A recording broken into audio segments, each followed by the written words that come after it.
Assalamualaikum warahmatullahi wabarakatuh. Berjumpa lagi di channel Ngulik Horor. Masih setia bersama Raden Mas Bagio. Kali ini Raden akan membawakan cerita yang berjudul Pesugihan Kuntilanak. Tapi sebelum kita masuk ke ceritanya, alangkah baiknya kita berdoa terlebih dahulu agar kita semua selalu dalam lindungan Allah Subhanahu wa Ta'ala. Bismillahirrahmanirrahim. Allahumma sholli ala Sayyidina Muhammad. Ini dia Ngulik Horor.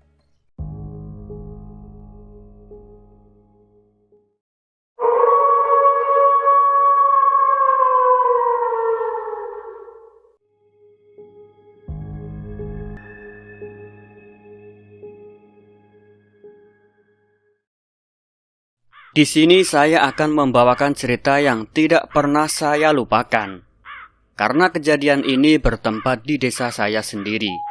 Kejadian ini memang sudah sangat lama sekali, tapi masih saja membekas di pikiran semua warga kampung di sini. Tentang teror kuntilanak jadi-jadian yang meneror dan meresahkan warga kampung. Karena dia mengincar bayi yang baru lahir dan mencelakai warga kampung. Nyupang kuntilanak, pesugihan kuntilanak adalah cara instan untuk mendapatkan kekayaan dengan ilmu hitam dan ritual-ritual tertentu. Ketika keadaan memaksakan manusia untuk melebihi batas segala, semua cara dilakukan untuk membalas kejamnya dunia. Tak peduli walau harus bersekutu dengan setan dan harus memakai daging bayi yang masih hidup. Semua dilakukan hanya untuk kekayaan. Beberapa bulan sebelum tahun 2005 berakhir, keadaan desa nampak dilanda kecemasan dan keresahan karena teror sesuatu yang menyeramkan yang mengusik ketenangan sebuah desa di pesisir Pantura, Jawa Barat. Cuaca sedang terik-teriknya ketika Mang Jono mencangkul sawah garapannya. Matahari yang begitu angkuh memancarkan sinarnya tanpa kenal ampun membuat siapapun merasa terkalahkan dengan sinarnya. Begitupun dengan Jono yang memilih berteduh di bawah pohon rindang di pinggir tanggung di sebelah sawahnya. Di tempat yang berbeda, Pak Kirman yang sedang sibuk dengan kebun singkong miliknya yang sudah siap untuk dipanen. "Nih, panas sekali kayak orang diselingkuhi," gumamnya dalam hati. Pak Kirman pun beristirahat sambil membersihkan singkongnya yang berselimut tanah. Tak terasa matahari sudah tergelincir ke arah barat. Waktu sudah menunjukkan petang ketika Pak Jono mengakhiri pekerjaannya hari ini. Pak Jono pun membersihkan cangkulnya dan mengambil bekal yang sedari tadi ia bawa dari rumah. Ya, memang bukan bekal yang mewah, hanya singkong rebus dan air putih dalam kemasan botol 600 ml. Segera dia beranjak menuju rumahnya. Di rumah, istri Pak Jono tengah melamun dan merenung dengan nasib dan keadaan yang begitu menghimpit tubuhnya. Dipandanginya rumah yang tak lebih baik dari kandang kambing tetangganya. Rumah yang masih berlantaikan tanah, berdinding pagar dari bambu serta potongan kayu yang dia tata cukup rapi, namun tetap berlubang di sana-sini, yang mana ketika hujan udara dingin dapat mudah masuk dan menghampiri keluarganya. Sumber penerangan hanya berasal dari lampu Petromax, yang bisa padam ketika malam belum berganti siang. Beras di kendi yang hanya tinggal sepojokan. Sarang laba-laba yang menghiasi setiap sudut rumahnya, serta gendeng lapuk yang telah menghitam dan berlumut membuat tetangganya yang ingin bertamu mengurungkan niatnya karena takut kerubuhan rumah Pak Jono dan Bi Asih. Hidup kayak gini banget, punya beras kayak orang ngasih makan ayam, sedangkan saya harus makan sekeluarga. Masih banyak orang mengempani ayam berasnya malahan. Baju satu basah dan kering di badan. Keresahan hati Bi Asih tentang sulitnya hidup yang ia jalani. Ia hanya menangis. Yang ia bisa seakan itu cara dia melampiaskan kekesalan pada dunia yang kejam menusuknya. "Bok, kenapa nangis sampai terseguk-seguk seperti itu? Apa ada yang ngomong gak enak? Apa ada yang nyakiti atau karena apa, Mbok?" tanya Mirna yang baru pulang dari sekolahnya dan langsung menghampiri ibunya. "Enggak apa-apa, Nak. Ibu cuma mengeluh tentang hidup ibu sendiri." Lah, kenapa ini pada di depan rumah? Nasinya sudah matang belum sih, Bu? Saya lapar pulang dari sawah, ucap Jono yang kakinya masih kotor karena tanah. Yang dipikirin cuma makan aja. Lihat beras yang cuma tinggal sepojokan. Anakmu juga belum makan sama sekali dari tadi. Belum lagi biaya sekolahnya yang belum dibayar sama sekali. Saya tuh capek, Mas, hidup miskin kayak gini terus. Lah, terus gimana? Ya udah disyukuri saja. Udah menjadi takdirnya, Bu, ucap Jono yang malah tak membuat istrinya tenang. Asih pun sejenak memikirkan tentang tawaran teman masa kecilnya yang sekarang sudah bergelimang harta dan kuasa, namun bukan dengan cara yang biasa pada umumnya. Asih teringat ajakan Lastri yang membujuknya untuk mencari harta dengan cara yang instan. Bersekutu dengan setan lewat perantara Mbah Darman, dukun sakti di sebelah desanya. Terjadi perdebatan yang amat sangat sengit antara Asih dan Jono dengan masalah hidup yang kian pelik. Perdebatan dan cekcok sepasang suami istri itu diakhiri dengan ucapan, "Saya mau pergi dulu, Mas, beberapa hari. Jangan kehilangan. Tolong jagain anak kita." Lah, mau kemana kamu sih? Tanya Jono penuh curiga. "Saya mau cari angin dulu buat ngademin hati dan pikiran." Asih pergi tanpa membawa bekal apapun. Bahkan sendal pun ia tak pakai. Dia berlalu sambil menahan tangis, namun terpendam karena rasa malu akan usia yang sudah parubaya. Asih pergi menuju tempat yang sedari tadi ia pikirkan. Rumah Mbah Darman. Itulah tujuan langkah kakinya. Sore telah berganti malam. Langit telah menghitam menemani langkah Asih yang dirundung nestapa peliknya hidup yang selama ini dia jalani. Setelah beberapa lama Asih berjalan, akhirnya dia sampai di penghujung desa. Rumah Pak Darman sudah tak terlalu jauh, namun ia harus masuk ke dalam hutan pinggiran desa yang membuat siapapun ngeri ketika memasukinya. Di tengah gelapnya selimut malam, dia meraba-raba pepohonan dan semak-semak berharap tak tergelincir ataupun masuk ke dalam jurang-jurang kecil. Gigitan nyamuk dan gangguan serangga malam tak dihiraukannya. Langkahnya tergopoh-gopoh menahan sakit di kaki dan lelah dari perjalanan yang ditempuhnya. Dari kejauhan terlihat sebuah gubuk beratapkan ijuk, berdindingkan potongan dan anyaman bambu. Hanya lampu teplok dari minyak sebagai penerangan di depan rumah tersebut. Asih nampak ragu dan bimbang, seakan tak percaya pada keputusan yang diambilnya. Namun tekad yang membuat serta keadaan yang kian mendesak membuat Asih menyingkirkan segala keraguan dan kebimbangan. Pintu yang terbuat dari triplex yang dirapikan di sana sini diketuk secara pelan oleh Asih. Mbah Darman, saya Asih, Mbah. Saya kesini mau ada keperluan sama Mbah, ucap Asih dengan suara pelan. Masuk saja. Mbah juga sudah tahu kalau kamu bakal kesini. Asih nampak kaget dan berpikir bagaimana Mbah Darman bisa tahu kalau dirinya mau kesini. Atau mungkin itu memang sedikit kesaktian Mbah Darman. Disingkirkannya segala keraguan dan tanda tanya yang belum terjawab. Asih melangkah masuk sambil membungkuk dan menundukkan kepalanya. Iya, Mbah, ucap Asih pelan. Terlihat Mbah Darman sedang duduk bersila. Di depannya sudah ada sajen yang berupa kembang kamboja dan kantil.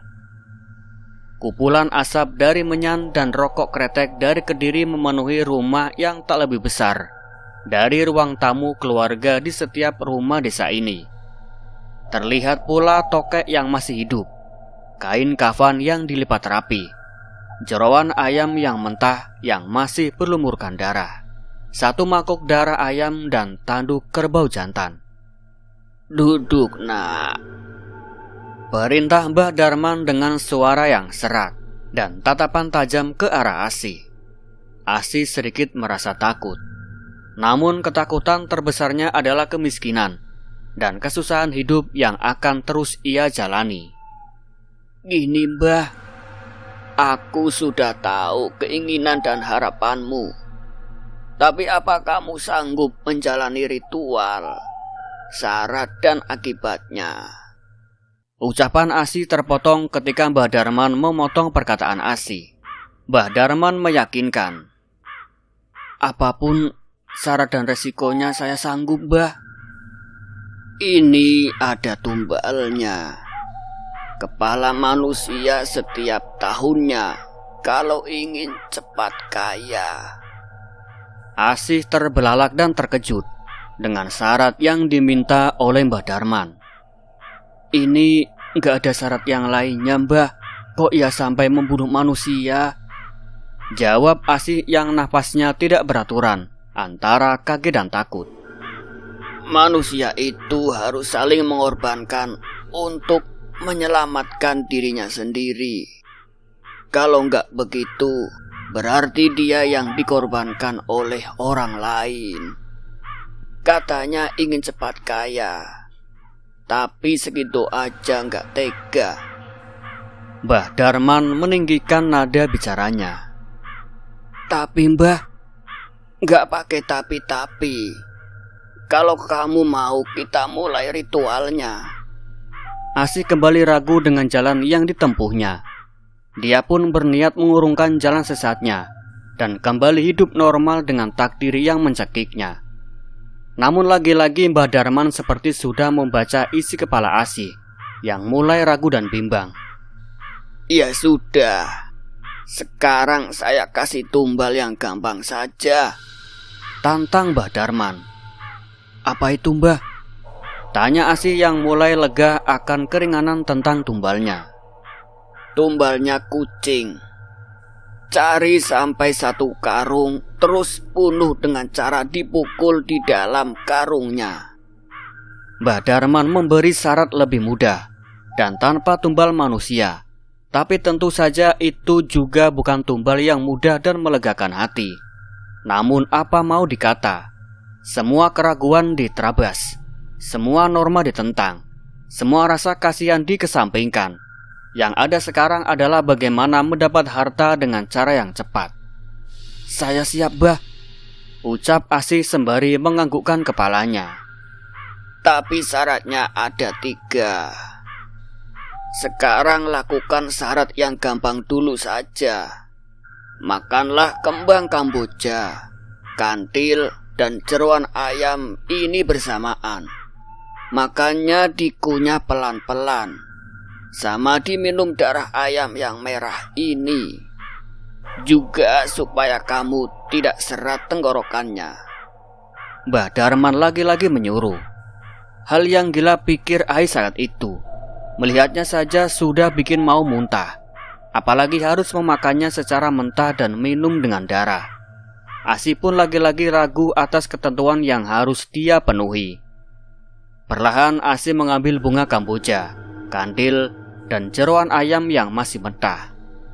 Sambil menahan nafas, Asih membuka mulutnya dan memasukkan ketiga bahan tersebut ke dalam mulutnya. Ketika jeroan bertemu dengan lidah dan gigi Asih mulai mengunyah, bau amis seketika menusuk hidungnya. Rasanya begitu menjijikan, sehingga membuat isi perutnya bergejolak ingin keluar. Asih menahan rasa amis dan menjijikan. Asih memegangi perutnya, menahan isi perutnya agar tidak keluar, dan membatalkan semua usahanya. Batinnya berpikir, segini yang katanya gampang aja susah setengah mati, apalagi yang susah. Batin Asih berbicara dengan menahan rasa menjijikan di mulutnya. Sekarang mulutnya penuh dengan bunga dan jeroan ayam. Lehernya tercekat. Segera ia ambil darah ayam tadi. Dengan mulut yang berhenti mengunyah, diminumlah darah ayam tersebut yang ditambung di piring plastik tersebut. Darah menetes dari mulut Asih dan sisa jeroan yang sedikit keluar dari mulutnya karena tak mampu menampung jeroan ayam dan darah tersebut. Diusapnya darah yang menetes dan dimasukkannya kembali usus ayam yang sedikit keluar dari mulutnya. Mbah Darman hanya tersenyum puas atas apa yang Asih lakukan. Setelah tinggal sedikit lagi menghabiskannya, Mbah Darman menyuruh Asih menahan kunyahannya. "Berhenti dulu sebentar. Buka dulu mulutnya," perintah Mbah Darman. Asih tak mampu menjawab, apalagi bertanya perihal apa yang akan terjadi lagi pada dirinya. "Masukkan menyan seujung jari ini. Kunyah sama darah dan jeroan tadi," perintah Mbah Darman. Asih hanya mengangguk pasrah atas apa yang akan terjadi. Dia sudah terlanjur basah untuk kembali kering. Rasa mual yang sedari tadi dirasakan semakin memuncak. Dia sudah tidak tahan lagi akan rasa di mulutnya. "Tahan sih. Kalau kamu memuntahkannya, maka kamu harus memakan muntahannya. Semuanya harus habis. Harus dinikmati," ucap Mbah Darman menyudutkan. Ucapan gila macam apa ini? Batin Asih yang sangat tertekan karena semua ini. Tak terasa air mata Asih keluar. Mengalir begitu pelan. Rasa marah, kecewa, tak tahan, sedih, dan penyesalan hanya mampu ia ungkapkan lewat air matanya. Tangisnya tertahan dengan segala penyesalan dan sudah tak berguna lagi. "Sekarang sudah habis kan? Tapi belum selesai. Masih ada ritual lainnya. Sekarang kamu berendam di dalam sumur tengah kuburan Blarak sampai saat mau sholat subuh tiba." Asih kembali terkejut dengan persyaratan selanjutnya. Bagaimana mungkin dia bisa bertahan lama merendam di dalam sumur di malam yang dingin ini? "Sudah. Sekarang buka dulu bajunya. Ganti sama kain kafan ini. Kalau ada yang manggil, ada yang menghadang atau ada yang nakutin, jangan digubris. Lanjut saja terus. Entar di sana ada yang nemenin," Mbah Darman menerangkan. "Siapa yang nemenin, Mbah?"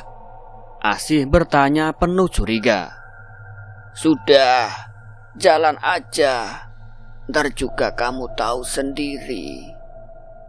Asih pun mengangguk.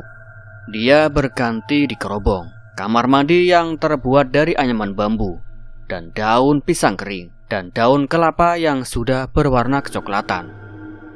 Udara dingin menyergap begitu Asih berganti pakaian. Ditanggalkannya pakaian yang menempel di tubuhnya dan berganti dengan kain putih tipis yang sekarang menyelimuti tubuhnya. "Ntar kalau udah selesai kamu balik lagi ke sini," Mbah Darman memberi pesan sebelum Asih pergi. "Iya, Mbah," jawab Asih pelan. Ditempuhnya perjalanan dengan bertelanjang kaki. Rasa mual di perut yang belum kunjung reda. Bahkan membayangkannya pun membuat Asih bergidik. Dalam pekatnya malam Asih berjalan sendiri. Namun sedari tadi seperti banyak sosok yang memperhatikan langkahnya. Asih. Suara seperti seseorang perempuan yang memanggil namanya. Asih tak menggubris dan terus melanjutkannya. Suara burung yang serak menemaninya sepanjang jalan menuju kuburan Blarak. Langkah Asih terhenti di depan pohon asem besar menuju kuburan. Dilihatnya tangan yang terbakar dan mengelupas kulitnya hingga hanya menyisakan daging yang sepertinya sudah busuk, melambai-lambai kepadanya. Dengan kuku yang hitam dan panjang namun jari jemarinya hanya ada 3, berselaput seperti kaki bebek. Ditatapnya tangan tersebut dengan perasaan ngeri dan takut. Namun pesan Mbah Darman kembali ia ingat, agar tak menggubris apapun yang akan terjadi pada malam ini. Asih sedikit memutar menghindari tangan tersebut. Kini suara yang memanggil-manggil namanya semakin ramai dan keras. Asih tak sedikit pun memalingkan pandangannya. Dia terus menunduk dan berjalan sambil menahan sakit di kakinya, karena ranting pohon yang ada di kakinya melukainya sepanjang perjalanan, hingga ia tiba di sumur yang diperintahkan. Aneh, terasa hening dan senyap. Bahkan binatang malam pun dan seakan lenyap ditelan kegelapan. Ia melihat keadaan sekitar dan ke dalam sumur yang sepertinya airnya tinggal sedikit. Ia sempat ragu, namun belum keraguannya sirna. Dia menengok ke sebelah kiri. Ia tertegun dan membatu karena sekarang ada sosok berkain hitam dengan rambut gimbal sampai ke tanah. Sosoknya tinggi besar, tingginya sekitar 3 meter lebih. Namun yang menguntungkan sosok tersebut membelakanginya, sehingga yang terlihat hanya bagian belakang, dan rambutnya penuh dengan darah segar yang masih menetes. Mungkin makhluk ini yang akan menemaninya. Asih meyakinkan hatinya atas ucapan Mbah Darmin tadi. Dia pun bergegas masuk ke dalam sumur yang cukup dalam, dingin, gelap dan pengap. Tubuhnya hampir jatuh terjebur karena licinnya lumut pada bata yang menyusun sumur tersebut. Sedikit demi sedikit tubuhnya masuk ke dalam sumur, diiringi senandung kidung Jawa yang entah Asih pun tak mengerti. Piu. Setelah sekian lama menuruni sumur, kini tubuhnya sudah terendam air yang dingin. Tak ada sepatah kata pun terucap dari mulutnya. Dia seakan tenggelam dalam malam diiringi kidung yang seakan memecah kesunyian malam ini. Setelah sekian lama, suara kidung tak lagi terdengar. Kini di kejauhan samar-samar terdengar suara solawat dan puka puni dari solawat yang kembali memecah malam. Tanda tugasnya malam ini sudah berakhir. Asih pun bergegas naik dan kembali ke rumah Mbah Darman. Tak ada gangguan apapun selama perjalanan pulangnya. Bah. Pintu diketuk 3 kali dengan nada cepat. Masuk, nak. Suara dari balik gubuk tersebut. Asih pun bergegas masuk sambil menahan dinginnya embun yang sudah jatuh. Silakan ganti pakaianmu dulu, nak. Mbah Darman menyuruh Asih berganti. Sekarang kamu sudah lulus ritual pertama. Tinggal 2 ritual lagi. Apa kamu masih sanggup? Iya, Mbah. Saya masih sanggup, jawab Asih pasrah. Ya sudah. Sekarang kamu baca mantra ini. Dihafalkan. Setiap 100 kali bacaan, kamu harus meminum darah unggas seteguk. Sekarang kamu pergi ke arah utara desa. Di pohon beringin kembar. Kamu duduk bersila sambil membaca mantra dengan mata terpejam. Lakukan itu sampai matahari surup. Perintah Mbah Darmin yang tangannya memegang kertas kecil yang sudah berwarna kecoklatan. Tapi Mbah, kalau ada yang lihat bagaimana? Asih meminta penjelasan dengan hal yang akan dilakukan. Sudah, tenang saja. Kamu tidak akan terlihat oleh siapapun. Bahkan hewan pun takkan melihatmu. Mbah Darman menjelaskan. Bawa darah entok ini sebagai pelengkap ritualmu. Mbah Darman menyodorkan serentang darah entok yang masih segar. Tidak ada waktu istirahat untuk Asih. Kini ia harus siap menjalani ritual lainnya. Matahari masih enggan menampakkan dirinya. Dingin embun yang jatuh membasahi pohon masih terasa dingin ketika bertemu kulit Asih. Kini tujuannya adalah pohon beringin tua di timur desa. Matanya memerah menahan kantuk, dan amarah itu terlihat dari Pak Jono yang tak tidur semalaman karena mencari dan menunggu kepulangan istrinya. "Pak, ibu kemana sih, Pak? Kok belum pulang?" Desi bertanya kepada bapaknya yang terlihat duduk di balai bambu depan rumahnya. "Bapak juga nggak tahu, Nak. Bapak sudah mencari dan bertanya kepada tetangga dan saudara-saudara ibumu, tapi tak kunjung ketemu juga." "Ya sudah, sekarang kamu siap-siap berangkat sekolah saja. Bapak sudah rebusin singkong buat bekalmu, biar kamu kenyang dan gak jajan. Maafkan Bapak ya, Nak, yang tak mampu memberi makanan yang layak dan tidak bisa selembut ibumu. Tapi percayalah, Bapak akan terus berjuang sekuat tenaga Bapak untuk menghidupi kamu, membahagiakan kamu, dan membuatmu tidak terasa kesusahan. Maafkan Bapak yang masih belum bisa melakukan itu." Peluk dari Pak Jono menenangkan Asih untuk sesaat. "Ya sudah, sekarang kamu berangkat sekolah ya. Belajar yang rajin, biar jadi orang pintar dan benar. Jangan cuma pintar saja, nanti membohongi banyak orang, tapi juga harus benar." Dilepaskannya pelukan. Diusapnya air mata Desi yang menetes dari matanya. "Udah, sekarang kamu berangkat sekolah. Jangan mikirin biaya, nanti pasti Bapak lunasin." Desi pun masuk untuk berganti pakaian dan mempersiapkan segala kebutuhan untuk belajarnya. Pak Kirman menghampiri Pak Jono bermaksud untuk mengajaknya memanen singkong di kebunnya. Pak Jono pun mengiyakan ajakan Pak Kirman dan bergegas masuk untuk mengambil cangkul dan topi dari anyaman bambunya. Sebelum berangkat, Pak Jono menitip pesan pada Desi untuk mengunci rumah. Dalam perjalanan ke kebun, Pak Kirman menanyakan perihal keadaan Pak Jono yang dirasa kurang sehat. Pak Jono pun menjawab bahwa dia baik-baik saja, hanya kurang tidur dan kurang istirahat saja. Matahari masih enggan menampakkan wujudnya karena tertutup awan tebal. Begitu teduh dan masih sepi saat Asih sampai pada tempat tujuannya. Asih segera duduk di tanah dan dilipatkanlah kakinya seperti orang yang sedang bertapa. Asih membaca kertas yang Mbah Darman berikan tadi. Ia nampak tak begitu mengerti isi tulisan tersebut karena memang menggunakan aksara Jawa kuno. Asih mulai membaca dengan terbata-bata. Setelah sekian lama, barulah dia mulai lancar membacanya. Semakin lama membaca, semakin membatu tubuhnya. Kerasak-kerasak suara langkah kaki di sebelah kanannya. Asih membuka mata dan nampak terlihat warga kampung sebelah yang memulai aktivitasnya.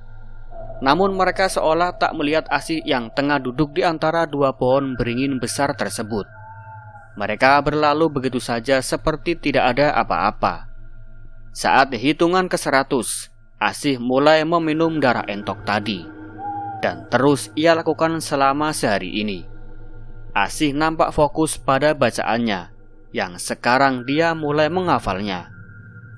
Tak dihiraukan warga kampung yang berseliweran, karena pohon beringin ini adalah akses para warga untuk menuju sawah dan kebun mereka. Bahkan seorang pencari rumput pun tak melihat keberadaan Asih yang tepat di depannya.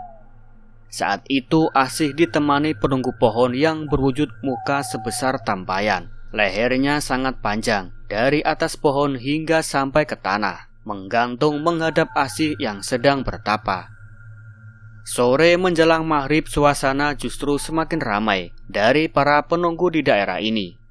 Mereka semua seperti sedang menonton Asih, layaknya sebuah pertunjukan. Mulai dari yang kecil, yang dikenal dengan nama Setan Ongkek, sosok tinggi besar hingga yang tak karuan bentuknya. Semua berkumpul menjadi satu saling menatap Asih. Setiap darah diteguk. Setiap itu pula para makhluk tersebut bertatangan dan bergelak tawa seakan menertawakan apa yang Asih lakukan. Hingga waktu yang disyaratkan tiba, Asih menyudahi ritualnya untuk hari ini. Ia pun bergegas bangkit. Dan aneh, sekarang tubuhnya kembali normal, tidak membatu seperti seharian tadi. Asih berjalan sambil menundukkan kepalanya, karena tak kuat melihat makhluk yang begitu banyaknya. Hari sudah semakin gelap ketika Pak Jono berjalan pulang ke rumahnya. Dibawanya cangkul dan singkong hadiah dari pekerjaan tadi, serta upah yang lumayan untuk memenuhi kebutuhan hidupnya. Pintu kembali diketuk Jono. Bapak sudah pulang? Masuk Pak, makan dulu. Saya sudah masak buat Bapak, ucap Desi. Lah, dapat dari mana kamu? Tanya Jono sedikit curiga. Tadi Desi cari ikan Pak di pinggir kali.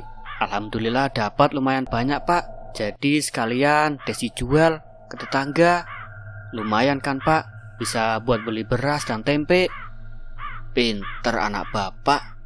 Tapi jangan diulangi lagi ya. Takut kamu nanti malah hanyut di kali. Iya Pak, jawab Desi singkat. Lah, ibumu sudah pulang apa belum? Tanya Jono. Belum Pak, gak tahu belum pulang juga. Kemana sih ibu tuh Pak? Desi berbalik bertanya. Ya sudah, makan dulu saja. Nanti Bapak akan cari lagi ya, tempat yang berbeda. Tubuh Asih merasa sangat lelah. Untuk berjalan pun rasanya sudah tidak kuat. Entah ritual apa lagi yang akan dijalaninya setelah ini. Dia sudah terlalu maju untuk mundur. Ia memaksakan tubuhnya untuk bisa ke rumah Mbah Darman dan menuntaskan apa yang sudah ia mulai. Tapi ini sudah di batas kemampuan tubuhnya. Mbah Darman nampak sudah menunggu Asih di tengah pintu masuk gubuknya. Bagus, bagus. Mbah Darman seakan puas atas apa yang Asih lakukan. Sekarang kamu harus siap untuk ritual yang terakhir. Apa itu Mbah? Suara Asih memelan menandakan ia sudah terlalu lelah untuk semua ini. Kamu harus menggali kuburan untuk dirimu sendiri. Asih nampak kaget. Wajahnya menegang, mulutnya keluh atas apa yang akan terjadi selanjutnya. Bawa cangkul ini, galilah tanah di sebelah selatan kuburan Pandan. Setelah semuanya siap, Mbah akan menemuimu. Asih pun hanya bisa pasrah. Tak mampu dan tak kuasa untuk menolak. Tak ada gunanya meratapi dan menyesali apa yang telah terjadi. Diseretnya cangkul tersebut menuju kuburan Pandan di selatan desa. Wajahnya menampakkan lelah yang teramat sangat. Tapi tak dihiraukannya sosok-sosok yang menemani dan menatapnya. Asih seperti sudah kehilangan rasa takutnya. Satu yang pasti dia harus menyelesaikan tugasnya. Ketika sudah sampai di tempat yang dituju, Asih mulai memilih tanah yang sedikit lapang untuk mulai menggalinya. Perlahan, perlahan tapi pasti, mata cangkul mulai membuka tanah. Ditemani ratusan sosok yang melihatnya, Asih terus menggali dan menggali. Tangan yang sakit dan kram membuat usahanya terasa sangat lama, karena ia harus sesekali menyudahi pekerjaannya untuk sekedar menghilangkan rasa kram dan sakit di tangannya. Semakin ramai karena sekarang begitu banyak sosok yang sedang melihat Asih. Asih terus menggali hingga tubuhnya pun ikut masuk ke dalam lubang galian. Setelah dirasa cukup dalam, ia berhenti untuk menyandarkan punggungnya pada dinding tanah lubang galiannya. Begitu melelahkan semua ini, hingga nafasnya tersengal-sengal. Dari bawah terlihat Mbah Darman yang sudah datang. Asih pun mencengkeram dinding tanah untuk membantunya berdiri. Terlihat Mbah Darman membawa tikar dari anyaman daun pandan dan ember yang berisi air gayung dari batok kelapa, kain kafan yang dipakainya kemarin dan plastik hitam yang entah apa isinya. Udah gak bisa bangun. Tikar ini kamu pakai sebagai alas untukmu berbaring di dalam lubang. Sama, pakailah kain kafan ini. Mbah akan membungkusmu dengan kain kafan dan akan memandikanmu dengan bunga bakung dan bunga soka. Asih pun menurut. Diletaknya tikar tersebut dan dipakaikannya kain kafan tadi membungkus dirinya. Mbah Darman pun mencampur bunga dengan air di ember dan dibacanya mantra-mantra. Asih pun sudah berbaring di dalam lubang. Mbah Darman pun mengikat tubuh Asih dengan tali jarik dari sobekan kain kafan dan persis seperti pocong. Mbah Darman kembali naik ke atas dan menyiram tubuh Asih yang ada di bawah. Ketika air bertemu dengan tubuhnya, Asih meronta kesakitan, berteriak sekencang-kencangnya. Tubuhnya seperti dibakar hidup-hidup. Setiap siraman yang datang itu seperti api yang dilemparkan kepadanya. Namun tak ada warga yang mendengar seperti suara Asih hanya tertahan di lubang tersebut. Jeritan hingga rintihan tubuhnya terus terjadi seperti tanpa akhir baginya. Mbah Darman terus merapalkan bacaannya, sembari terus menyiram tubuh Asih dari atas. Hingga saat yang menyakitkan itu berakhir, tepat ketika jam 3 dini hari. Asih nampak lemas dan tak berdaya. Ia seperti di ujung hidupnya. Ia pun pingsan saat itu juga. Mbah Darman pun mengeluarkan tubuh Asih dari dalam lubang itu. Dibopongnya tubuh tersebut ke rumah Mbah Darman. Di sisi lain, sore menjelang senja Asih nampak perlahan Asih membuka matanya. Rasa kantuk dan lelah masih mengelayuti, karena selama 2 malam ini dia tidak tertidur. Bahkan untuk istirahat pun waktu tak mengizinkannya. Asih pun bangun dari tempat tidurnya yang hanya beralaskan tikar tipis yang sudah usang. Tubuhnya sempoyongan berjalan meraih gagang pintu. "Sekarang kamu sudah bisa pulang," ucap suara lelaki tua dari belakang tubuhnya, yang ternyata itu adalah Mbah Darman. "Saya sudah bisa pulang, Mbah. Sudah selesai semuanya," tanya Asih kepada lelaki tua tersebut. "Kamu bawa ini untuk pulang ke rumah. Kamu sekarang sudah bisa mendapatkan semua yang kamu inginkan dengan cara yang mudah. Tugasmu sekarang hanya perlu memakan daging bayi yang baru lahir. Setiap kamu mendapatkannya, maka kamu juga akan mendapat harta yang berlimpah. Kamu pakai kain kafan ini ketika menjalankan pekerjaanmu. Sekarang kamu sudah menjadi kuntilanak. Kamu juga sudah kebal akan senjata tajam.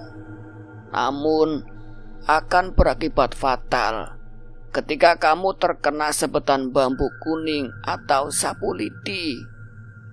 Kamu bisa merubah wujudmu menjadi kuntilanak setelah memakai kain ini. Kamu juga bisa berubah menjadi entok untuk kabur dan mengelabui ketika ada orang yang mengejarmu. Sekarang kamu boleh pulang." Asih hanya mengangguk tanda mengerti. Ia pun berpamitan kepada Mbah Darman dan mengucapkan banyak terima kasih. "Mbah ingin apa? Nanti saya bawakan kalau saya sudah punya uang banyak, Mbah," bujuk Asih yang merasa berutang budi kepada Mbah Darman. "Saya tidak minta apapun. Untuk apa lelaki tua seperti ini mengharapkan sesuatu pada dunia yang tak kenal kasihan ini? Saya hanya meneruskan generasi pesugihan ini." "Berarti, Mbah..." Belum sempat Asih melanjutkan perkataannya, Mbah Darman memotong omongan Asih. "Iya, saya dulunya menjalankan pesugihan mayit ireng." "Yem, Kati Yem, buka pintu Yem. Ini aku Asih." "Iya sebentar," jawab suara dari dalam rumah. Mbak Asih, masuk Mbak. Ada apa ini? Kayak orang kesetanan gitu." Tanya Iem yang melihat Asih sangat gelisah. Aku mengikuti saranmu, Iem, jawab Asih. Jadi kamu sudah ke rumah Mbak Darman? Iya, Iem, saya baru saja menyelesaikan ritual. Setelah selesai, saya langsung teringat sama kamu. Wah, ingat apa nih? Tanya Iem. Saya masih bingung harus bagaimana. Saya juga sudah bawa kain kafan ini, Iem. Asih menunjukkan plastik hitam besar yang ia bawa sebagai pembungkus kain kafan. Apa yang mau kamu tanya sih? Saya bingung cara kerjanya gimana kain ini, Iem. Ikut aku, bisik Iem pelan. Mereka berjalan menuju salah satu kamar di pojokan rumah Iem yang besar ini. Kenapa Asih menemui Iem? Iya, karena Iem adalah senior pesugihan. Rumah besar, mobil, sawah dan ladangnya sangat luas dan ada di mana-mana. Semua berkat usaha pesugihan. Dulu rumahnya sama seperti Asih, reot dan tak layak, bahkan mirip seperti gubuk di tengah sawah. Namun meski terpandang dan bergelimang harta, Iem tetap dermawan dan tidak sombong. Entah hanya sebagai topeng atau memang sifat aslinya Iem. Hampir 10 tahun Iem menjalankan aksinya. Itulah mengapa Asih harus banyak bertanya seputar apa yang ia akan jalani ke depannya. Bau kemenyan begitu sengak menusuk hidungnya ketika Iem membuka pintu kamar yang ia tuju. Gelap, pengap, tanpa ventilasi dan jendela. Tak ada cahaya di kamar ini. Dindingnya dihiasi kain berwarna hitam dan merah gelap. Di tengah ruangannya tampak tampayan yang terbuat dari anyaman bambu dengan beragam bunga dan tempat pembakaran menyan dan dupa. Di sini biasanya saya mempersiapkan segalanya. Iem menjelaskan kepada Asih yang masih menutup hidungnya. Coba saya lihat kain kafan kamu. Iem meminta Asih membuka bawaan di plastiknya. Ini, Asih menyodorkan plastik dengan tangan kanannya. Kamu akan menjadi kuntilanak sih? Iya, Mbak Darmawan juga bilang seperti itu. Terang Asih. Kalau kamu kamu jadi kuntilanak juga? Asih bertanya dengan wajah yang penuh tanda tanya. Tidak sih, aku beda denganmu. Lalu, kamu jadi apa, Iem? Kedai hitam. Suara Iem yang tegas menjawab membuat Asih sedikit takut. Karena konon pesugihan ini yang paling agresif dalam hal meminta tumbal. Kamu harus punya ruangan sendiri sih untuk memulai ritualmu. Tapi kan kamu tahu sendiri, Iem, rumahku sangat kecil dan hanya ada 2 kamar. Wajah Asih nampak putus asa. Ya sudah kalau begitu, kamu pakai kamar ini saja. Aku masih punya kamar yang lain. Ia menyerahkan kamar ini untuk Asih. Tapi bagaimana nanti kalau suamimu sampai tahu? Apa dia tidak pernah curiga tentang apa yang kamu lakukan, Iem? Tidak, karena suamiku pun sama, jawab Iem singkat dan tegas. Lusa malam Kamis, kamu datang ke sini ya. Aku akan mempersiapkan segala sesuatu untuk ritualmu. Sekarang kamu pulang dulu saja. Suamimu sudah beberapa kali mencarimu ke sini. Abaikan saja semua pertanyaan suamimu. Biar aku antar kamu pulang sekalian. Aku juga ingin mengingat masa kecil kita yang sering jalan-jalan memutari kampung. Nanti aku yang akan menjelaskan kepada suamimu sih. Mereka pun berjalan kaki melewati pekarangan dan pinggiran sawah yang sudah mulai menguning. Ya, rumah Asih memang berada di pojokan desa yang sepi dan jauh dari tetangga. Karena memang desanya masih sepi penduduk. Hanya ada puluhan rumah dan jaraknya yang sedikit berjauhan. Monggo Pak. Ia menyapa Pak Kirman yang berjalan menuju kebunnya. Onggih, monggo. Pak Kirman menjawab singkat namun dengan senyuman ramah. Tak beberapa lama mereka sudah sampai di depan rumah Asih. Dari mana saja kamu, Bu? Tanya Pak Jono dengan ekspresi muka menegang. Asih nginap di rumah saya, Mang Jon. Ia menjelaskan. Asih hanya ingin menenangkan pikirannya saja. Ibu! Teriak Desi, anak semata wayangnya. Ibu kemana saja sih? Desi sangat kehilangan ibu. Asih berjongkok dan mengelus rambut Desi. Gak apa-apa nak, ibu hanya cari angin saja sama Bi Iem. Melihat hal itu, Jono menurunkan tensi omongan dan emosinya. Ya sudah, saya pulang dulu ya sih.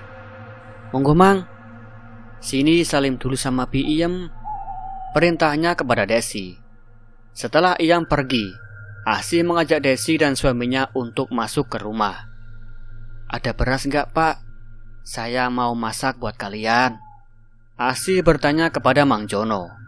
Mang Jono yang masih emosi sejenak berpikir, untuk apa dia marah?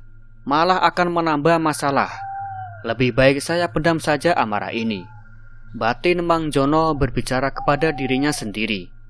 Hari ini ditutup dengan pulasnya tidur Asih. Malam yang dinanti tiba. Asih meminta izin kepada suaminya untuk pergi ke rumah Iem. Walau tanpa persetujuan pun Asih akan tetap ke rumah Iem. Rintik hujan menemani langkahnya. Kilatan petir dari kejauhan membuatnya mempercepat langkahnya. Seakan sudah dinanti, Iem menyambut Asih di depan rumahnya. Mereka pun langsung masuk ke dalam dan mengunci pintu depan rumah. Gimana? Sudah siap kamu sih? Tanya Iem meyakinkan Asih. Asih hanya mengangguk. Baringkan tubuhmu di atas kain kafan ini sih. Ucap mantra yang sudah kamu hafalkan kemarin. Aku akan membakar kemenyan dan membaca mantra juga. Asih memejamkan matanya. Mantra itu dibaca dengan tempo yang cepat. Bau kemenyan menyeruak memenuhi ruangan pengap ini.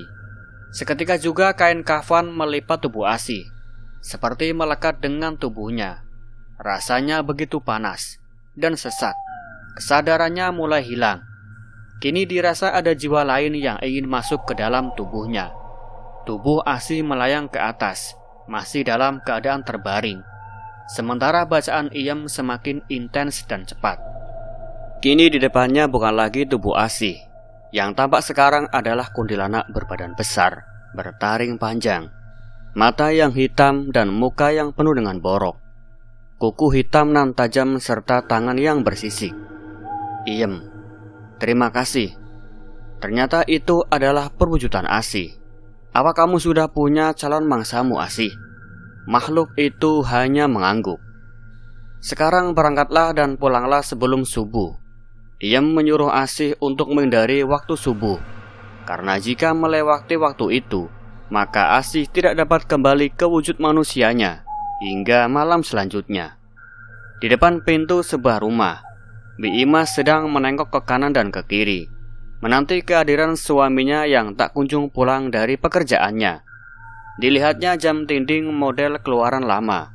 Waktu menunjukkan pukul 10:30 malam. Bi Imah memegangi perutnya yang sudah memasuki usia kandungan 9 bulan. Tak baik baginya berada di luar rumah terlalu lama pada malam hari, karena konon sangat beresiko untuk keselamatan jabang bayinya. Marni. Imah memanggil anak perempuannya. Tolong kamu carikan bapakmu. Udah malam begini kok belum pulang-pulang juga. Perintahnya kepada Marni. Iya Bu. Marni mengangguk dan mengiyakan perintah ibunya. Marni pun keluar rumah dan bergegas menuju tempat di mana bapaknya bekerja di penggilingan padi. Asih yang sudah berubah wujud menjadi kuntilanak mencium bau mangsanya dari kejauhan. Karena konon ibu yang sedang hamil memiliki aroma yang menarik untuk para makhluk halus. Brak! Suasana genteng yang dihantam benda tumpul. Lalu terdengar bunyi ngos-ngos seperti suara entok jantan atau ular kobra yang sedang mendesis. Merasa ada pertanda buruk, Bi Imah merapalkan doa-doa dan surat-surat pendek yang ia bisa rasa kecemasan dan ketakutan melanda. Suara daun pintu diketuk dengan keras. Imah menyudutkan dirinya di pojokan tembok, berharap mendapat rasa aman dari gangguan. Ketukannya berlangsung secara intens dan berulang sampai 3 kali. Sunyi, senyap yang terasa sekarang. Ima berharap agar anak dan suaminya segera pulang. Suaranya berasal dari atas. Tiba-tiba wajahnya tertutup kain putih yang sangat berbau busuk. Sosok itu melayang di atas tubuh Imah dan turun perlahan. Wajah mereka berhadap-hadapan. Imah membatu. Mulutnya seakan keluh tak lagi bisa membaca doa-doa yang sedari tadi ia rafalkan. Kuntilanak itu hanya tersenyum kegirangan. Dalam keadaan sadar, perutnya ditusuk oleh kuku-kuku panjang dari makhluk itu, bermaksud untuk merobek dan membuka paksa perut Imah. Darah mengalir dengan derasnya membasahi kaki dan lantai di tempat yang berbeda. Pak Baskoro, suami Imah, merasakan firasat yang sangat tidak enak yang sedari tadi ia rasakan. Ia pun meminta izin untuk pulang lebih awal malam ini dari para pekerja lainnya. Di tengah perjalanan pulang, Pak Baskoro berpapasan dengan Marni, anaknya. Bapak, ayo cepat pulang, Pak." Marni melihat ayahnya yang menuju ke arahnya. "Kamu kenapa ninggalin ibu sendirian, Mar?" tanya Pak Baskoro. "Tadi ibu yang nyuruh cari bapak ke pabrik." "Ya sudah, ayo cepat kita pulang." Pak Baskoro berjalan dengan tergesa-gesa menggandeng tangan anaknya. Langkah dipercepat karena perasaan tak enak sedari tadi ia rasakan. Imah meraung dan menangis kesakitan. Sementara kuku-kuku panjang makhluk itu terus merobek perutnya. Hingga pada saat bayi yang ada di perutnya dikeluarkan secara paksa, membuat Imah kehilangan darah dengan hebat. Tubuhnya melemas dan kematian seakan dekat dengannya. Perlahan makhluk itu memakang tubuh bayi yang masih berlumuran darah tersebut. Janinnya sudah meninggal dan Imah sudah berkulit pucat. Tanda ajal telah datang padanya. Mulut kuntilanak asih mengunyah dengan rakusnya. Sementara di kamar Iyam terlihat harta yang perlahan menumpuk dan semakin banyak saja. Semakin bertambah setiap kali Asih memakan tubuh bayi tersebut. Asih menoleh ke arah pintu yang terbuka. Marni berteriak sejadi-jadinya melihat ibu yang sudah tergeletak dengan bekas luka robek besar di perutnya. Marni berteriak histeris.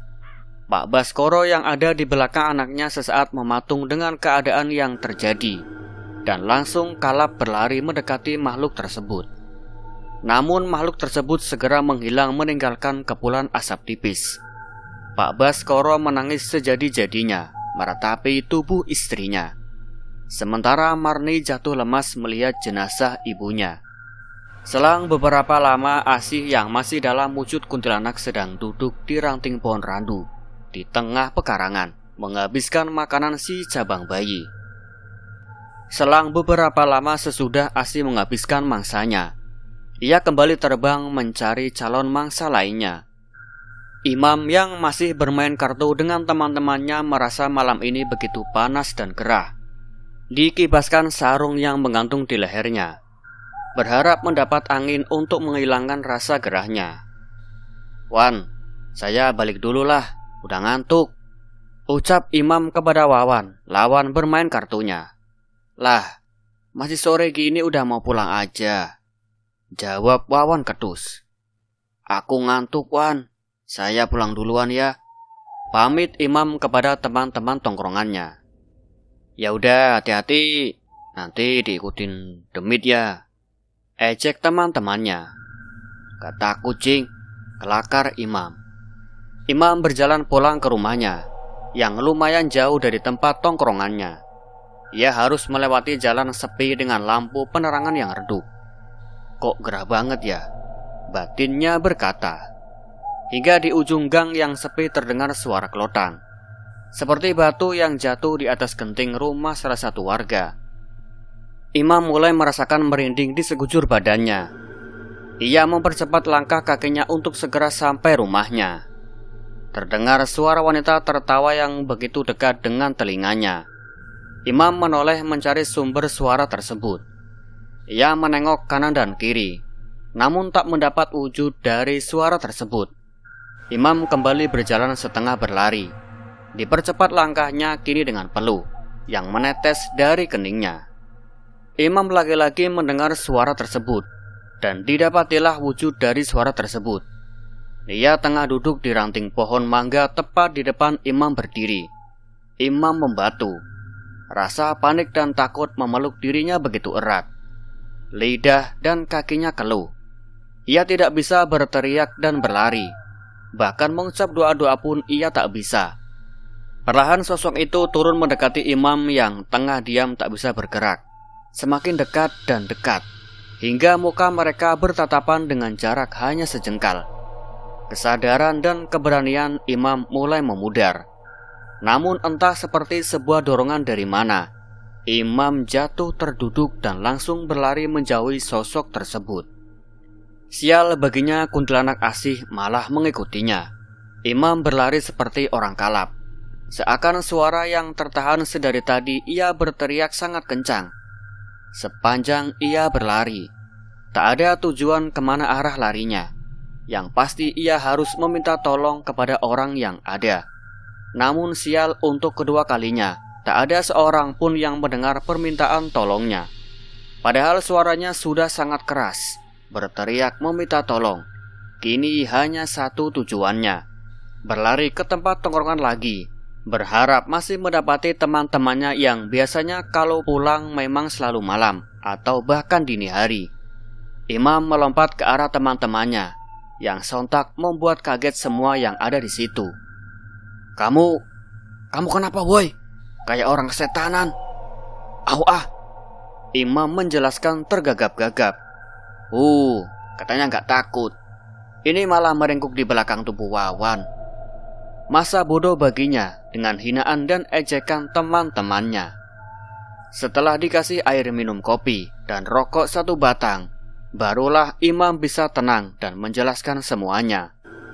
Penjelasan Imam nampak diragukan teman-temannya, karena sudah lama kampung mereka aman-aman saja, tanpa ada gangguan dari makhluk tak kasat mata. Mau percaya atau tidak terserah kalian aja, Imam mengumpat kesal. Dibalas gelak tawa teman-temannya mengejek tingkah Imam yang beringsut ketakutan. Sampai matahari muncul barulah Imam merasa aman untuk kembali ke rumahnya. Asih menyimpan sebagian hartanya di rumah Iem agar suaminya tak terlalu curiga. Sebelum pulang ia berbelanja segala kebutuhan di pasar yang ditemani Iem pula. Asih pulang membawa kebutuhan sehari-harinya dengan diantar tukang becak karena barang bawaannya yang memang sangat banyak. Pak Jono bertanya dengan ekspresi muka kebingungan. Dari mana istrinya bisa belanja sebanyak ini? Batinnya. Kamu dari mana saja sih? Semalam tidak pulang, dan sekarang kamu pulang dengan belanjaan sebanyak ini? Tanya Jono kepada istrinya. Dah, gak usah banyak tanya pak. Masukkan saja dulu barang belanjaan ini. Setelah selesai memasukkan barang belanjaan, barulah Asih beralasan bahwa semua ini ia dapat dari saudaranya, yang memang baru pulang dari Arab menjadi TKW di sana. Di sisi lain, di malam-malam selanjutnya Asih kembali beraksi. Kali ini dia mengincar Mbak Ayu, perempuan yang tengah mengandung anak pertamanya. Setelah kejadian kemarin di kampung sebelahnya, membuat Kidin suami Ayu menjadi was-was dan khawatir akan teror kuntilanak tersebut. Kidin mengundang teman-teman, saudara, dan para tetangga untuk melekan, begadang di rumahnya, mengantisipasi teror kuntilanak agar tidak terjadi lagi. Terlebih usia kandungan Ayu yang sudah menginjak tua.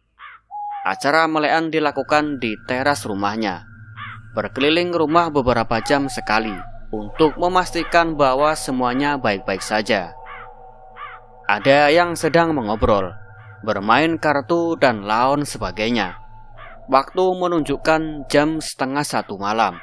Saatnya ia berkeliling rumah dengan Mang Dakim, Sunan dan Ibrahim. Tak lupa mereka membawa senter dan ketapel untuk berjaga-jaga jikalau kuntilanak itu datang. Mereka bisa mengetapelnya dengan peluru kelereng di wadah kaleng biskuit. Mereka mewaspadai daerah belakang rumah yang berbatasan dengan pekarangan warga, karena biasanya kuntilanak akan muncul dari arah tersebut. Sekian lama mereka berkeliling dan memastikan bahwa semuanya aman. Mereka pun kembali ke teras rumah untuk mengobrol dan meminum teh. Di dalam rumah Ayu dijaga ibu dan mertua Kidin. Namun nampaknya mereka telah tertidur dan hanya menyisakan Ayu seorang diri yang masih terjaga. Ayu memanggil suaminya dari balik pintu teras depan. Dipanggillah suaminya untuk menemani Ayu ke kamar mandi, karena tak enak hati jika harus membangunkan ibu atau mertuanya. Ayu juga terlalu takut jika harus sendirian ke kamar mandi. Kamar mandinya memang terpisah dari rumah, berjarak 2 meter dari belakang rumahnya. Hanya berdinding anyaman bambu dan daun pisang kering. Kidin pun mengantar istrinya, sekaligus ingin berjaga agar terhindar dari kejadian yang tidak ia inginkan. Sementara Ayu masuk kamar mandi, Dikin menunggu di luar. Sepi, senyap, hanya suara binatang malam yang terdengar. Sambil mengisap dalam rokoknya, Kidin memandangi area sekitar. Ayu berteriak ketakutan memanggil suaminya di luar. Rupanya kuntilanak asih telah mengintainya dari belakang bilik kamar mandi. Sontak Kidin masuk ke dalam dan menarik tangan istrinya. Kuntilanak asih terbang dan hinggap di atas bilik kamar mandi dan hinggap di dahan pohon ketapang samping bilik. Kidin pun memegangi tangan Ayu untuk menjaganya dari cengkeraman kuntilanak tersebut. Kidin menipuk sosok tersebut, namun usahanya sia-sia. Batu yang ia lempar nampaknya menembus tubuh makhluk itu tanpa mengenainya sama sekali. Ayu sudah sangat ketakutan, sementara makhluk tersebut tertawa semakin kencang. Aneh, tak ada seorang pun dari teras depan yang datang. Seperti suaranya tercekat pada area belakang rumah saja. Kidin pun panik karena semua usahanya sia-sia, dan dia berteriak meminta pertolongan pun nampaknya tak terdengar sama sekali oleh orang lain. Dalam situasi yang kepepet, Kidin melihat sapu lidi di pojok rumahnya. Tangan dan kaki Ayu sudah gemetar ketakutan pun sama halnya dengan Kidin. Entah dapat saran dari mana, dengan sigap dan cepat Kidin mengambil sapu lidi tersebut dan seketika melemparkannya ke muka kuntilanak asih. Aneh, namun berhasil. Sosok kuntilanak tersebut seperti sangat kesakitan. Jerit kuntilanak karena kesakitan. Sosok itu pun terbang sambil memegangi mukanya hingga tak sadar ia menabrak pohon randu di depannya dan jatuh tersungkur. Dalam keadaan limbung, sosok itu segera bangkit dan kembali terbang menjauh entah kemana. Kidin dan Ayu segera masuk ke dalam rumah dan mengunci pintu belakang. Setelah kejadian itu, Kidin dan teman-temannya jadi sering berkeliling rumah, bahkan hanya selisih 20 menit sekali, mengantisipasi bila mana kuntilanak itu kembali datang membalas dendam. Kini Kidin tak lagi membawa ketapel sebagai senjatanya, namun diganti sapu lidi. Karena kejadian itu juga para warga kini ramai-ramai membuat sapu lidi untuk menghalau jika kuntilanak itu meneror anggota keluarga mereka, berkat cerita Kidin pula. Di sisi lain, Bu Ningrum yang dalam kondisi hamil tua, dia menjadi was-was dan sedikit lega. Was-was jikalau kuntilanak tersebut datang sewaktu ia ditinggal sendiri oleh suaminya. Namun merasa lega juga karena tahu apa yang harus dilakukan untuk menangkal makhluk tersebut. Namun malang nasib Bu Ningrum. Suatu malam ketika suaminya mendapat jatah tugas ronda, Bu Ningrum sangat khawatir.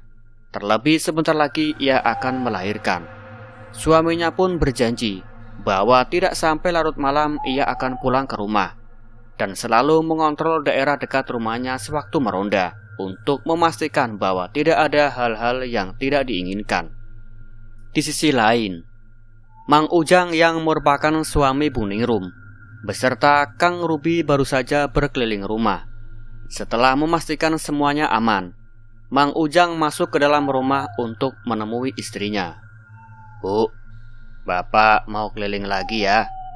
Kurang lebih 1 jam lagi Bapak sudah pulang. Ini kunci pintu depan dan jendela. Kalau ada yang ketuk-ketuk jangan dibukain, kecuali nanti Bapak yang minta ya Bu. Mang Ujang memberi pesan pada istrinya. Nggih Pak, jawab Ningrum pelan. Ujang berjalan keluar rumah. Kang Rudi pun sudah menunggunya. Ayo Kang, berangkat lagi, ajak Mang Ujang. Iya, ayo, jawab Kang Rudi. Di atas sebuah pohon ada sosok yang memperhatikan mereka sedari tadi. Setelah Ujang dan Rudi berjalan agak jauh dari rumah, barulah sosok tersebut turun dan menampakkan dirinya perlahan. Perlahan, ia merubah tubuh dan wajahnya menyerupai Ujang suami Ningrum. Bu, bukain pintu. Ini Bapak udah pulang. Suara dari balik pintu depan rumah. Kok Bapak sudah pulang lagi? Batin Ningrum mencoba berpikir. Cekrek. Suara pintu dibuka. Loh Pak, kok sudah pulang lagi? Tanya Ningrum heran. Iya Bu, itu tadi Mang Ujang ngerasa gak enak badan, jadi dia pulang saja. Bapak juga jadi ya ikutan pulang. Sosok menyerupai Ujang tersebut menjelaskan. Ia menoleh melihat ke dalam dan luar rumah untuk memastikan tidak ada sesuatu yang akan mengganggu rencananya. Sampai matanya melihat ke arah pojokan rumah, ia melihat sapu lidi. Bu, sapunya Bapak benerin dulu di luar ya.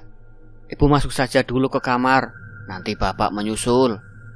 Ujang palsu mengambil sapu lidi tersebut dan membuangnya keluar rumah. Sementara di dalam kamar entah kenapa Ningrum merasakan kantuk yang teramat sangat, hingga akhirnya dia tertidur. Rupanya Asih memakai ajian sirep untuk membuat Ningrum merasakan kantuk yang amat sangat. Ujang masuk dan mengunci pintu kamarnya, sementara Ningrum sudah tertidur dengan pulasnya.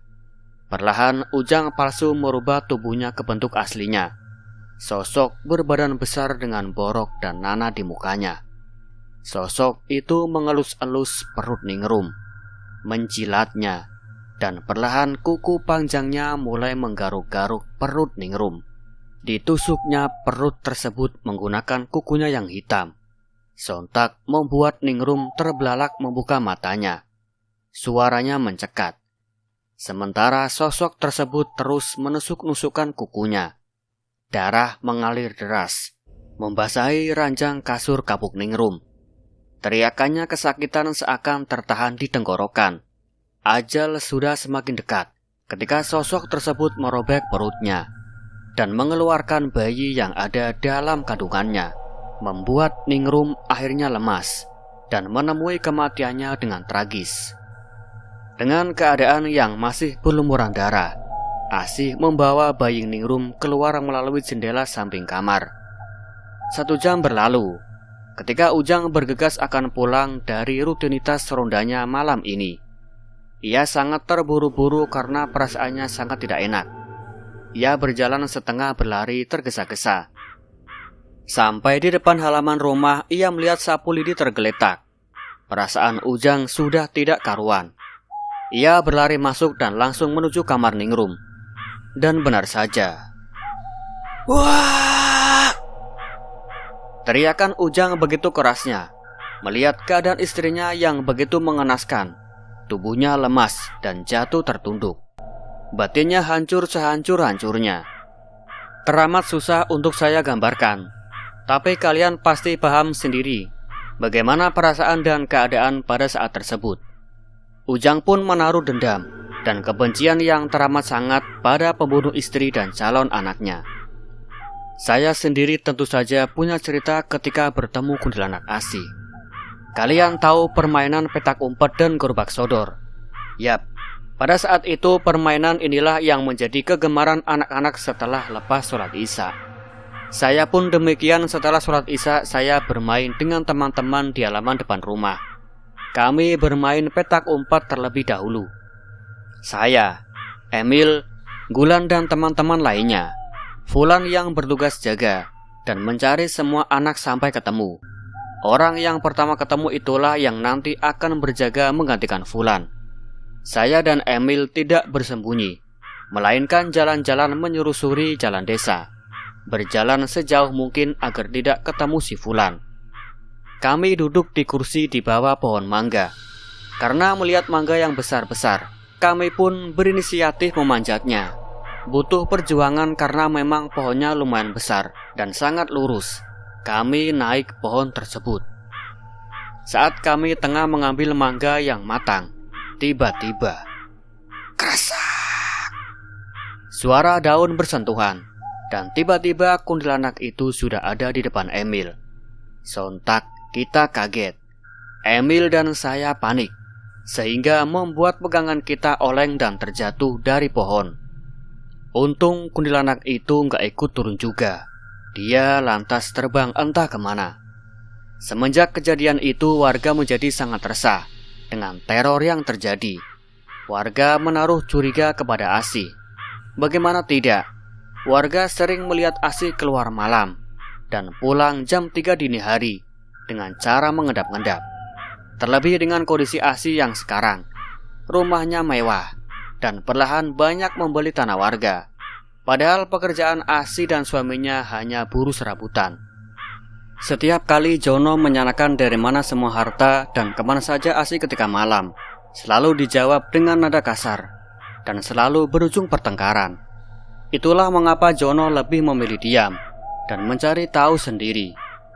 Besok malam, Jono berniat mengikuti istrinya tersebut secara diam-diam. Ia ingin memastikan sendiri kemana istrinya pergi. Jikalau ia pergi dengan lelaki lain, Jono tak mengapa. Paling tidak ia tahu dengan siapa istrinya pergi. Waktu menunjukkan jam 9 malam. Asih keluar dari rumahnya. Kali ini ia tidak pamit seperti biasanya. Jono mengikuti jauh di belakangnya. Asih terus berjalan ke area pematang sawah, pekarangan dan belakang rumah warga. Jono pun masih mengikuti dari kejauhan. Hingga Asih sampai di rumah Iem dan masuk lewat pintu belakang rumah. Jono mengawasi dari balik pohon samping rumah. Tak beberapa lama, terlihat bayangan putih keluar melesat dengan cepat meninggalkan rumah Iem. Jono terduduk lemas. Jadi selama ini tudingan bahwa keluarga Jono memakai pesugihan memang beralasan. Walaupun Jono sudah bersumpah dan meyakinkan warga lain, namun tetap saja warga tak percaya. Terlebih lagi warga sering melihat Asih sering pulang sebelum waktu subuh tiba. Di tempat lain, warga mulai resah, membuat keadaan desa menjadi tidak kondusif. Pak Lurah pun turun tangan.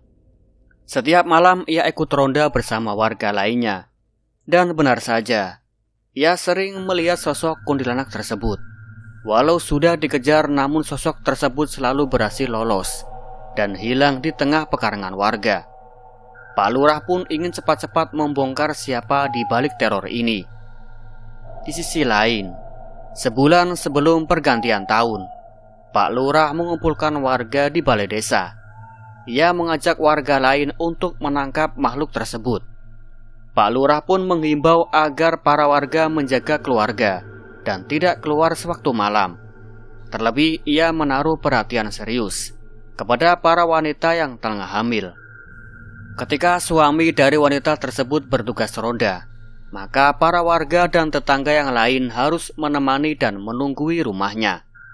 Pak Lurah memiliki rencana untuk memancing kuntilanak tersebut nanti malam dan menghimbau kepada warga lain untuk membawa jaring, jala, dan sapu lidi, tambang, dan apapun untuk bisa menangkap sosok tersebut. Rapat ditutup dengan ucapan bismillah dan bubarnya warga. Malam harinya Bu Ina dipakaikan bantal di perutnya, sehingga menyerupai orang yang tengah mengandung. Para warga pun menyebar sesuai koordinat dan titik yang sudah ditentukan. Jam 10 malam terlihat perkampungan yang sepi. Lampu warga yang redup juga menambah kengerian. Malam ini, Bu Ina yang bertugas menjadi umpan pun nampak ragu dan takut, namun selalu dikuatkan oleh warga lainnya bahwa semuanya akan baik-baik saja. Jam menunjukkan 11:30 malam. Bu Ina duduk di depan rumah sambil mengelus-elus perutnya. Warga yang lain bersembunyi tidak terlalu jauh dari rumah Bu Ina. Tak beberapa lama terlihat entok putih tengah berada di atas rumah Bu Ina. Warga pun meyakini bahwa sosok tersebut menjelma menjadi entok putih. Para warga bersiap, sementara Bu Ina masih di depan rumahnya. Perlahan entok itu turun dan berubah ke wujud aslinya.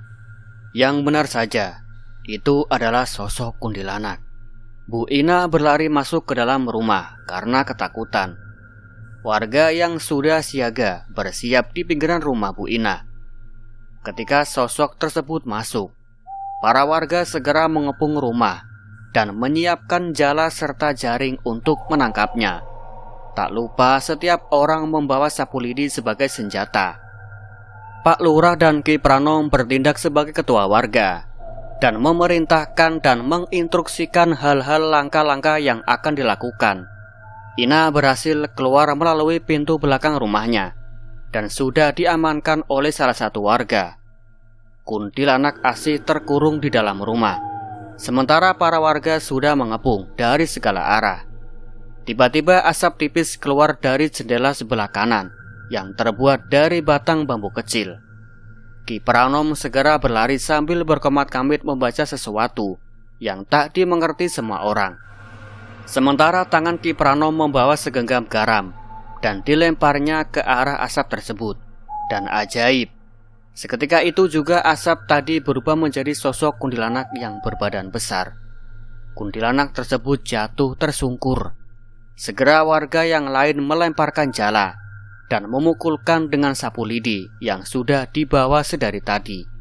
Kuntilanak tersebut berteriak kesakitan dan memohon ampun. Namun nampaknya para warga yang sudah terlanjur geram tak memperdulikan teriakan ampun tersebut. Warga terus memukul dengan membabi buta. Pak Lurah berlari ke arah kerumunan untuk menenangkan para warga yang nampak sudah beringas. Pak Lurah sampai berteriak setengah marah karena warga tak menghiraukan dirinya. Warga pun akhirnya berhenti. Pak Lurah menyuruh warga lainnya untuk segera mengikat sosok tersebut. Ampun, ampun, rintih sosok kuntilanak tersebut. Ki Pranom membawa bambu kuning seukuran lengan tangan. Ia mengikat bambu kuning dan kuntilanak tersebut di sebuah pohon jambu air. Setelah warga sudah cukup tenang, barulah Pak Lurah bertanya, siapa dan apa tujuannya mengganggu warga di sini. Kuntilanak tersebut tak menjawab. Ia hanya diam tertunduk dengan wajah yang mengerikan. Akhirnya Ki Pranom yang menjelaskan kepada warga bahwa kuntilanak tersebut merupakan manusia yang tengah menjalani ilmu pesugihan dengan memakan bayi sebagai tumbalnya. Dengan balasan harta yang berlimpah setiap kali ia mendapatkan mangsanya. Bakar aja, bakar! Suruh salah satu warga, dan nampaknya geram dengan kehadiran kuntilanak asih. Pak Lurah kembali menenangkan karena warga kembali emosi dan beringas. Pak Lurah menerangkan bahwa ia sudah memanggil polisi untuk datang ke sini. Ki Pranom nampak tengah berbicara dengan sosok yang terikat di pohon tersebut. Kamu mau ngaku sendiri apa saya paksa ngaku? Ancamnya kepada sosok tersebut. Ia hanya diam tak menggubris. Wajah Ki Pranom pun memerah menahan amarahnya. Dijambaklah rambut makhluk itu dan ditariknya dengan keras hingga ia berteriak. Semua mata menuju arah Ki Pranom dan sosok tersebut. Perlahan Ki Pranom menarik rambut tersebut hingga terlepas dari kepala.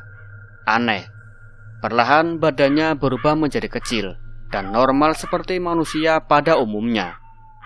Biasi, ucap salah satu warga yang mengenalinya.